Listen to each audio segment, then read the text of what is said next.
हिम्मत मत हारा हो। वो प्यार ही क्या जिसमें ना हो कोई खता।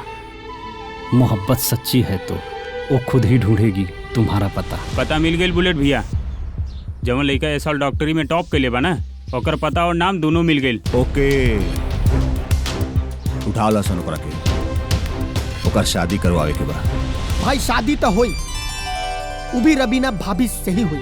कैसे कि कहल जाला ना कि किसी चीज को इतनी शिद्दत से चाहो कि पूरी कायनात उसे मिलाने की साजिश में लग जाती है। बकर बकर बोलत रहले सर, माथा पागल आ गइल बा। अरे हम तो तोरे फायदा के बात करता नहीं ना यार। अरे तोनी में से डॉक्टर विजय कौन बारे? का बात बा? विजय हम बनी। चल अरे चल तो शादी करावे के बा। छोड़। देखा पहले से माथा हमार ठनकल बावे, बता देतनी। हम केहू और लड़की से प्यार करीले, अपन बहन खातिर दोसर भतार खोजला सा। हम तनिक अपन सार ना बना और सकीले। क्यों ना चली, तोरे से ही शादी करावे के बा। ए भविष्यवाणी, भाई केकरा से शादी करियन केकरा से ना करियन, तू कौन होता रे तय करे वाला रे? अरे सब तय हो चुकल बा। रंजीत यादव बाड़े ना बस्ती जिला के, उनके घर जमाई चाहिए। उनकर बिटिया ने जीत कैले बा कि ओके डॉक्टर ही लड़का चाहिए शादी करे खातिर। बस्ती जिला? हाँ डॉक्टर लिखा चाहिए? हाँ डॉक्टर लड़का चाहिए। ओकर नाम का बा? रवीना।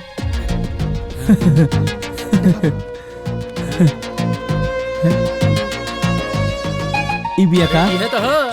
यह तो बिया। अरे मुबारक हो भाई। तो बोला कहिया बारात लेके आएंगे हमनी के? अरे अभी बारात ना लेके जाए के बा, अभी बुलेट भैया से मिले के बा। अच्छा अच्छा। ए सरऊ, हम के ले चलो या पहुंचावा।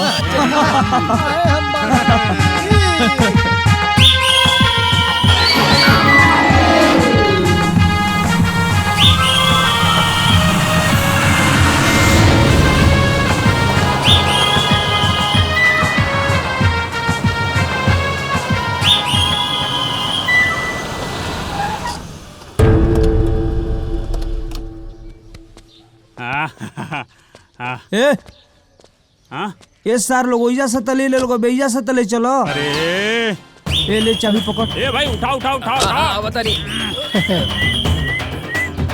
ओ बुलेट भैया, बुला लेके आ गई। अरे भैया प्रणाम। प्रणाम प्रणाम। अरे राव आदेश हो गए तो रवीना से शादी करे खातिर हम तैयार बानी। अगर घर जमाई बन जाए तो मेडिकल खोलने से का फायदा, बड़ा हॉस्पिटल खोल दिए। और अब जौन कहब तौर करब हम। 7 फेरा का 14 फेरा ले लेब हम। 14 फेरा का कोई फेरा ले लिया? तू कह रहे? फंटर फंटर फंटर फंटर? कंपाउंडर कंपोर्टर। कैसे कि डॉक्टर साहब के आवाजात मरीज भी मिला ना तो ओकरा दवा इंजेक्शन विंजेक्शन दे देले। कोई भी मरीज के इ तकलीफ में ना देख सकेले, यही से इनके झोला झक्कड़ लेके हम इनकरा साथ में रहे। लेकिन झोला कहाँ बा? अरे अरे भैया खुशी मत ना, नाम सुलस की आला पला मैं घरे छोड़ के चल।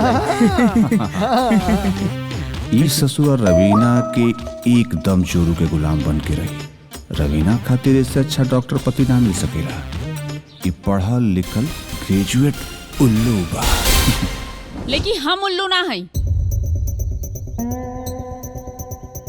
हम केहू अनजान लड़का से शादी ना करब। लड़का हमके भी तो पसंद आवे के चाहिए ना। देखा रवीना, तुहार पसंद का ख्याल रख के ही लड़का खोजल गइल बा। लखनऊ के लोहिया मेडिकल कॉलेज में फर्स्ट आइल बा, फर्स्ट। अरे लड़का डॉक्टर हा और घर जमाई बने खातिर भी तैयार बा। अब देखा कौनो नया नाटक ना। आज तक हमनी तोहार हर बात माननी है, अब तोहरा के भी हमनी के बात माने की बड़ी बस। लेकिन बाबूजी। लेकिन कुछ ना, तोहार बियाह वही से हुई, बात खत्म। भैया बाबूजी के समझावा ना प्लीज प्लीज। कुछ हो ना।